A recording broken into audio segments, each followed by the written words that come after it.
Baiklah,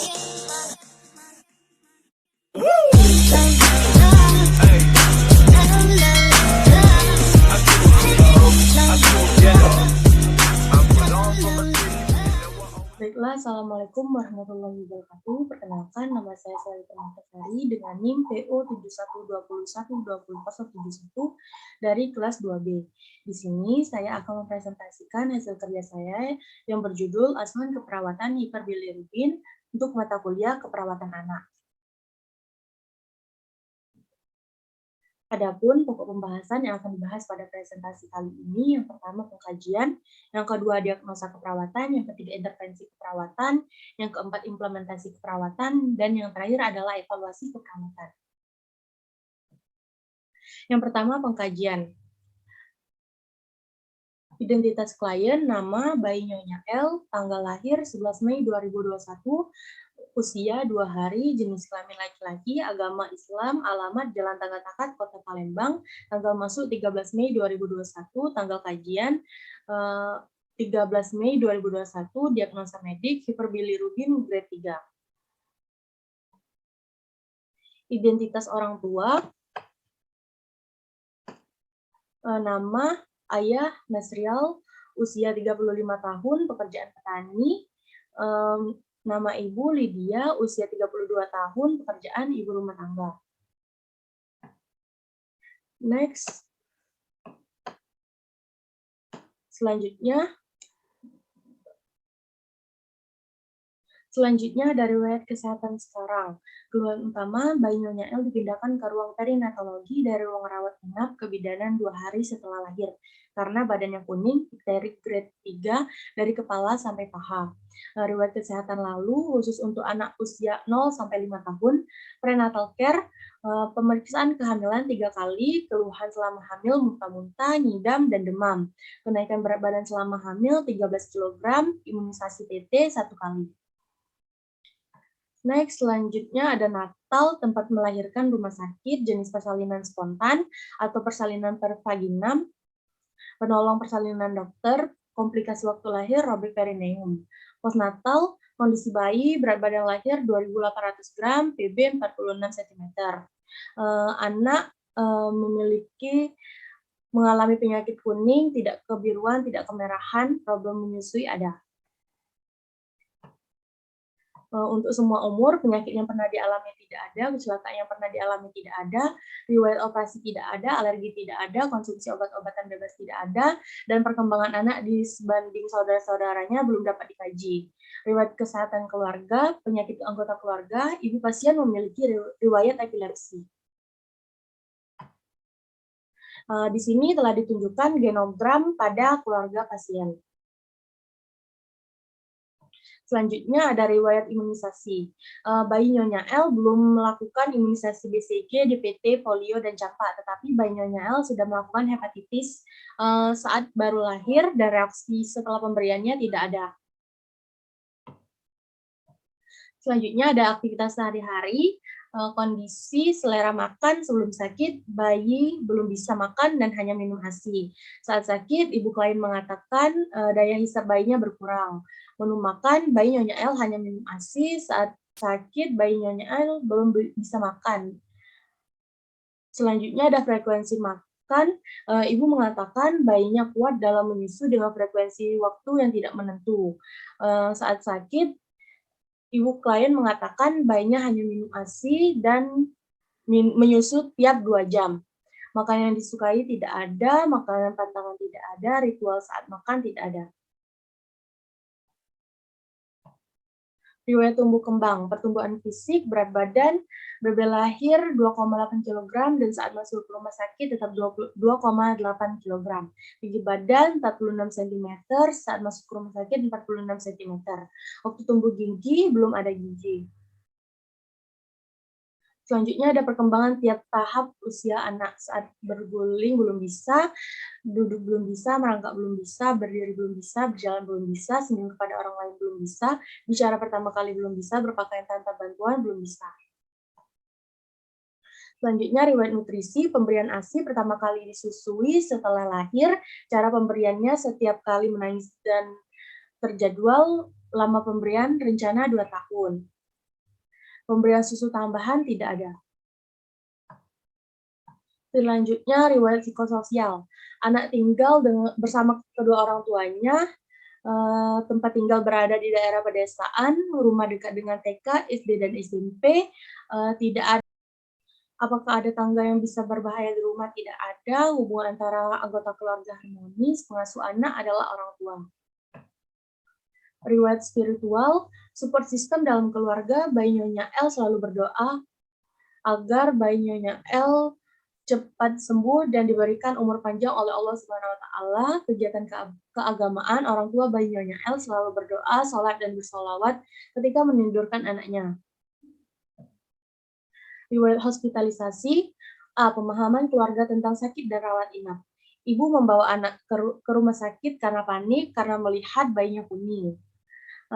Apakah dokter menceritakan tentang kondisi anak? Iya. Bagaimana perasaan orang tua saat ini? Cemas, takut, dan khawatir dengan kondisi bayinya. Apakah orang tua akan selalu berkunjung? Iya. Siapa yang akan tinggal dengan anak? Ibu. Pemahaman tentang sakit dan rawat inap.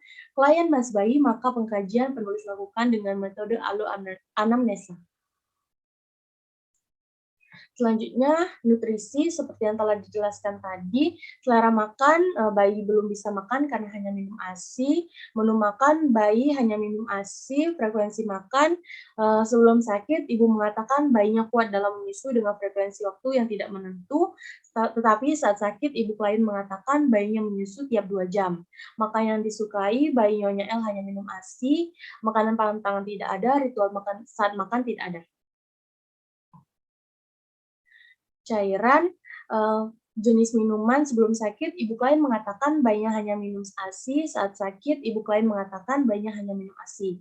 Frekuensi minum, ibu klien mengatakan frekuensi minum bayinya tidak menentu, tetapi saat sakit tiap 2 jam. Cairan pemenuhan sebelum sakit tidak dapat dikaji, saat sakit langsung menyusu dari ibu dan dari botol susu. Selanjutnya istirahat tidur. Berapa lama jam tidur sebelum sakit, ibu klien mengatakan bayinya tidur kurang lebih 17 jam. Tetapi saat sakit tetap kurang lebih 17 jam. Selanjutnya pola tidur, sebelum sakit ibu klien mengatakan tidur bayinya teratur setiap harinya dan saat sakit masih teratur. Selanjutnya kesulitan tidak ada. Olahraga, program olahraga, jenis dan frekuensi, kondisi setelah olahraga, tidak penulis kaji karena klien masih bayi dan belum bisa berolahraga. Personal hygiene, mandi, cara dan frekuensi, sebelum sakit, ibu klien mengatakan bayinya mandi setiap pagi. Saat sakit, dimandikan setiap pagi oleh perawat. Selanjutnya, cuci rambut, sebelum sakit, ibu klien mengatakan setiap pagi dan saat sakit juga setiap pagi. Selanjutnya, pemeriksaan tingkat perkembangan dengan menggunakan DDST. Motorik kasar, bayi Nyonya L baru bisa menggerakkan kaki dan tangannya. Motorik halus, bayi Nyonya L baru bisa mengikuti ke garis tengah. Bahasa, bayi Nyonya L baru bisa menangis saja. Personal sosial, bayi Nyonya L baru bisa menatap muka orang di depannya. Selanjutnya, tes diagnostik. 1. Laboratorium. Hasil labor tanggal 13 Mei 2019. Hasil pemeriksaan hemoglobin 12 mg per dl, nilai normalnya 12 sampai 16,0 mg per dl. Bilirubin total 14,70 mg per dl, sedangkan nilai normalnya kurang dari 1,00 mg per dl. Bilirubin direct 0,41 mg per dl, sedangkan nilai normalnya kurang dari 0,25 mg per dl. Terapi saat ini fototerapi 2 kali sehari, injeksi mio 1 mg, gentamisin 1 tetes, dan tetes mata. Selanjutnya pemeriksaan fisik. Keadaan umum klien lemah, TTV, suhu 38,3 derajat Celcius, nadi 148 kali per menit, respirasi 49 kali per menit, tekanan darah tidak dikaji, antropometri, panjang badan 46 cm, berat badan 2.800 gram, lingkar lengan atas 9,5 cm, lingkar kepala 33 cm, lingkar dada 30 cm, dan lingkar perut 31 cm.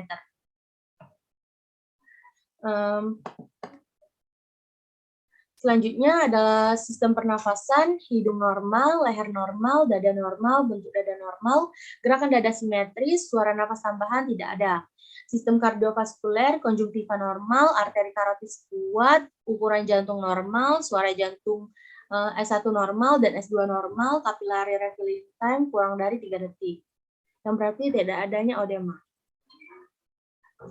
Selanjutnya, sistem pencernaan. Bibir pecah-pecah, mulut normal, kemampuan menelan baik, gaster normal, abdomen normal, anus normal.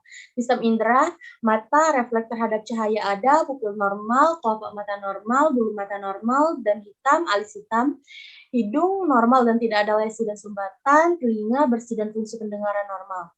Sistem saraf, fungsi cerebral, kesadaran kompos mentis, GCS 15, fungsi kranial tidak ada masalah. Selanjutnya ada analisa data. 1. Data fokus, data subjektif. Ibu mengatakan kulit bayinya kering, ibu mengatakan kulit bayinya seperti mengelupas. Data objektif, kulit bayinya L tampak kering, kulit bayi tampak mengelupas, bilirubin total 14,70 mg per dl, bilirubin direct 0,41 mg per dl, suhu 38,3 derajat Celcius, nadi 148 kali per menit, respirasi 49 kali per menit, Hb 12,0 mg per dl. Etiologi, jaundice, radiasi atau fototerapi, masalah kerusakan integritas kulit. Selanjutnya, yang kedua, data subjektifnya, ibu mengatakan suhu tubuh bayinya kadang rendah dan kadang tinggi. Ibu mengatakan sekarang badan bayinya panas, ibu mengatakan bayinya rewel dan sering nangis. Data objektifnya, ketika palpasi akral terasa panas, bayi nyonya L tampak rewel dan sering menangis, suhu 38,3 derajat Celcius, nadi 148 kali per menit, respirasi 49 kali per menit, Hb 12,0 mg per dl. Etiologi, peningkatan suhu lingkungan dan tubuh akibat fototerapi, masalah ketidakefektifan termoregulasi. Selanjutnya, data subjektif, ibu mengatakan bayinya tidak mau menyusu, ibu mengatakan setelah fototerapi bayinya sedikit BAK. Data objektif, bayi nyonya L tampak tidak mau menyusu, BAK 36 cc per 24 jam, intake 32 3,4, output 462, balance cairan minus 138,6, berat badan 2.800 gram, suhu 38,3 derajat Celcius, nadi 148 kali per menit, respirasi 49 kali per menit, Hb 12,0 mg per dl. Etiologi, peningkatan IWL, insensible water loss akibat fototerapi dan kelemahan menyusui, resiko ketidakseimbangan volume cairan. Baiklah, selanjutnya ada diagnosa keperawatan. Di sini diagnosa keperawatan yang didapat adalah yang pertama, kerusakan integritas kulit berhubungan dengan jaundice atau radiasi. Yang kedua, ketidakefektifan termoregulasi berhubungan dengan peningkatan suhu lingkungan dan tubuh akibat fototerapi. Yang ketiga, risiko ketidakseimbangan volume cairan tubuh berhubungan dengan peningkatan IWL, insensible water loss, akibat fototerapi dan kelemahan menyusui. Selanjutnya, ada intervensi keperawatan. Untuk diagnosa yang pertama tadi, kerusakan integritas kulit berhubungan dengan jaundice atau radiasi.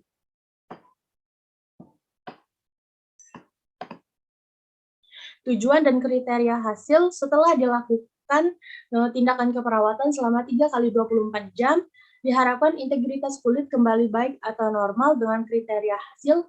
1. Integritas kulit yang baik bisa dipertahankan. 2. Tidak ada luka atau lesi pada kulit. Perfusi jaringan baik menunjukkan pemahaman dalam proses perbaikan kulit dan mencegah terjadinya cedera berulang. Yang kelima, mampu melindungi kulit dan mempertahankan kelembapan kulit dan perawatan alami. Intervensi keperawatan yang akan dilakukan, pressure management. 1.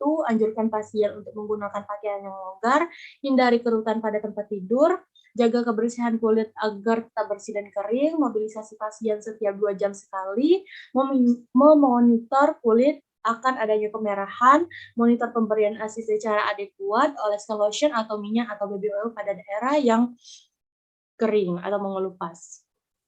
Selanjutnya, Ada ketidakefektifan termoregulasi berhubungan dengan peningkatan suhu lingkungan dan tubuh akibat fototerapi. Tujuan dan kriteria hasil setelah dilakukan tindakan keperawatan selama 3 kali 24 jam, bayi tidak mengalami instabilitas suhu dengan kriteria hasil. 1. Suhu aksila 36,5 sampai 37,5 derajat Celcius, frekuensi nafas 40 sampai 60 kali per menit, denyut jantung 120 sampai 180 kali per menit, warna kulit bayi coklat kemerahan, akral hangat penyisian kapiler kurang dari 3 detik. Intervensi keperawatan, konservasi integritas struktural. 1. Letakkan bayi dalam inkubator untuk mempertahankan kestabilan suhu tubuh. 2. Ukur suhu aksila bayi secara teratur. 3. Pantau tanda dan gejala terjadinya hipotermia seperti akral dingin, peningkatan denyut jantung, penurunan saturasi oksigen, pucat, dan pengisian kapiler lebih dari 3 detik. Selanjutnya, untuk diagnosa yang ketiga, resiko ketidakseimbangan volume cairan tubuh berhubungan dengan peningkatan IWL atau insensible water loss akibat fototerapi dan kelemahan menyusui. Tujuan dan kriteria hasil setelah dilakukan tindakan keperawatan 3 kali 24 jam menunjukkan keseimbangan cairan dan elektrolit dengan kriteria hasil. 1. Turgor kulit elastis, 2. Membran mukosa lembab, 3. Intake cairan normal, dan perfusi jaringan baik. Intervensi keperawatan, konservasi integritas struktural, 1. Monitor berat badan, 2. Monitor intake dan output, 3. Monitor pemberian ASI, 4. Monitor serum elektrolit, dan 5. Monitor serum albumin dan protein total. Dan selanjutnya ada implementasi keperawatan.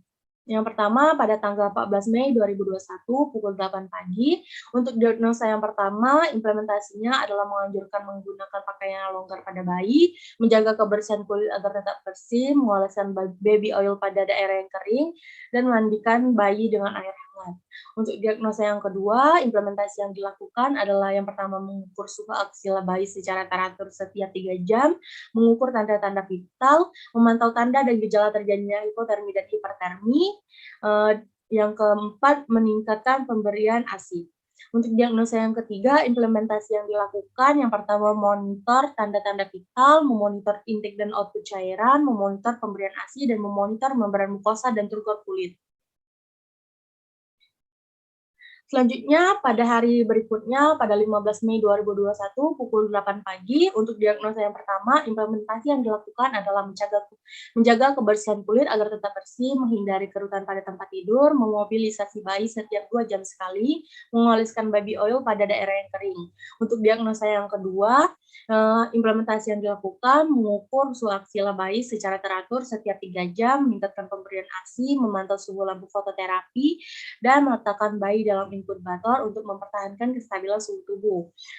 Selanjutnya, untuk diagnosa yang ketiga, implementasi yang dilakukan, yang pertama itu memonitor intake dan output cairan, memonitor pemberian ASI, memonitor warna dan jumlah urin, dan yang terakhir memonitor membran mukosa dan turgor kulit.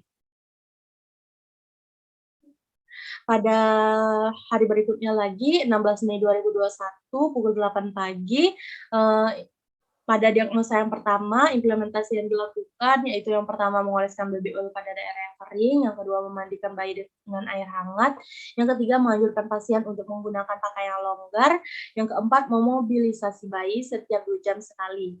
Untuk diagnosa yang kedua, implementasi yang dilakukan, yang pertama mengukur tanda-tanda vital setiap 3 jam, memantau tanda dan gejala terjadinya hipotermi dan hipertermi, memantau suhu lampu fototerapi, dan yang terakhir meningkatkan pemberian ASI. Pada diagnosa yang ketiga, implementasi yang dilakukan adalah yang pertama memonitor pemberian ASI, yang kedua memonitor intake dan output cairan, yang ketiga memonitor tanda-tanda vital, dan yang terakhir mencatat dan menghitung balance cairan.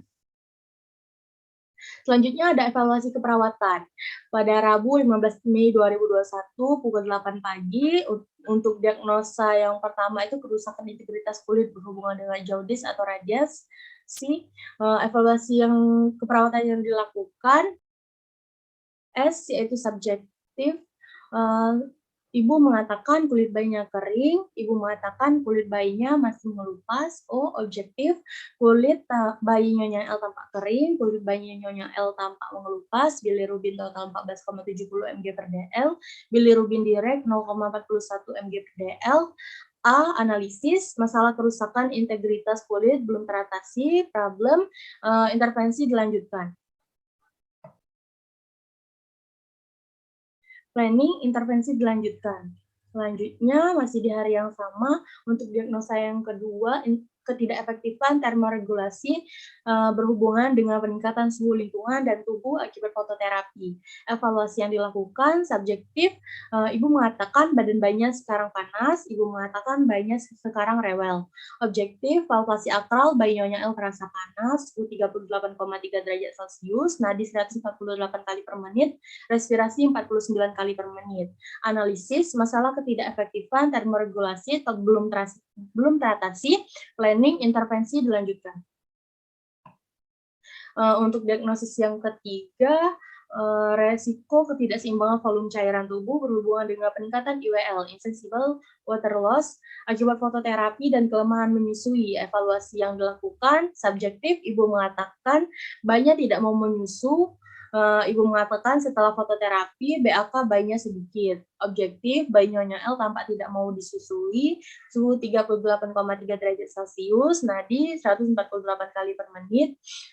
Analisis masalah risiko ketidakseimbangan volume cairan tubuh belum teratasi, planning intervensi dilanjutkan.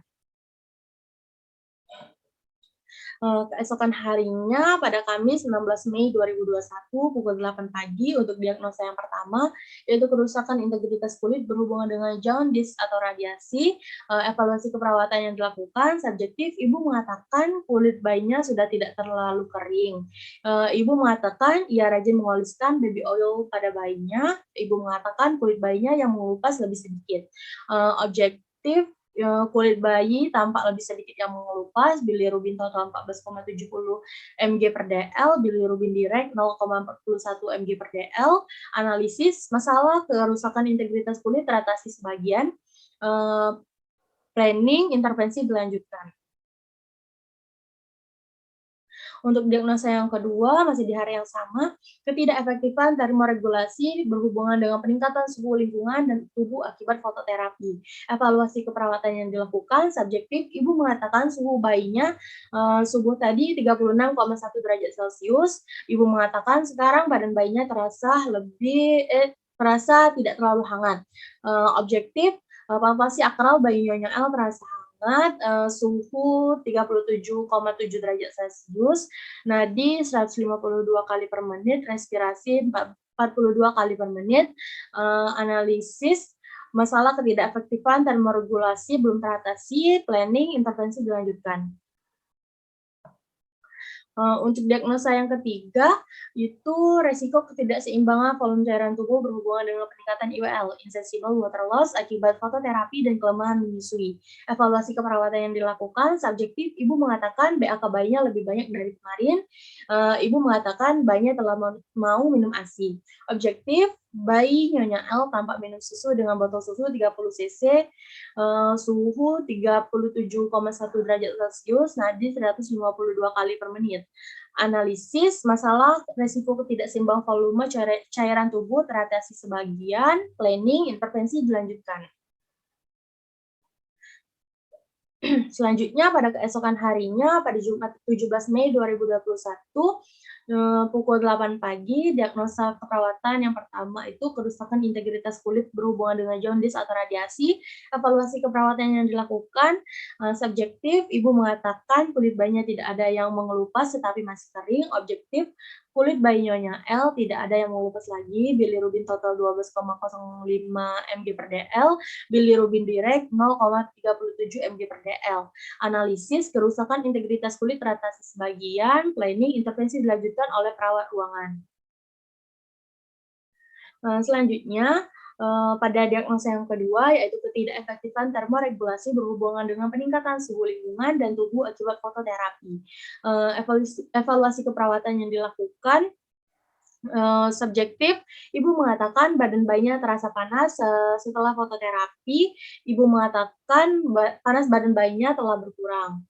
Objektif, palpasi akral bayi nyonya L terasa panas, suhu 37,9 derajat Celcius, nadi 138 kali per menit, respirasi 51 kali per menit. Analisis masalah ketidakefektifan termoregulasi belum teratasi. Planning intervensi dilanjutkan oleh perawat ruangan. Pada diagnosa yang ketiga, risiko ketidakseimbangan volume cairan tubuh berhubungan dengan peningkatan IWL, insensible water loss, akibat fototerapi dan kelemahan menyusui. Evaluasi keperawatan yang dilakukan subjektif, ibu mengatakan BAK bayinya lebih banyak dari kemarin, ibu mengatakan bayinya telah mau minum ASI banyak. Objektif, bayi Nyonya L tampak minum susu dengan botol susu 40 cc per 24 jam, suhu 37,9 derajat Celcius. Nadi 147 kali per menit, analisis masalah risiko ketidakseimbangan volume cairan tubuh teratasi sebagian, planning intervensi dilanjutkan oleh perawat ruangan. Baiklah, mungkin itu saja yang presentasi dari saya. Saya mohon maaf apabila ada salah kata. Kepada Allah saya mohon ampun. Saya akhiri. Wabillahi taufiq wal hidayah. Wassalamualaikum warahmatullahi wabarakatuh.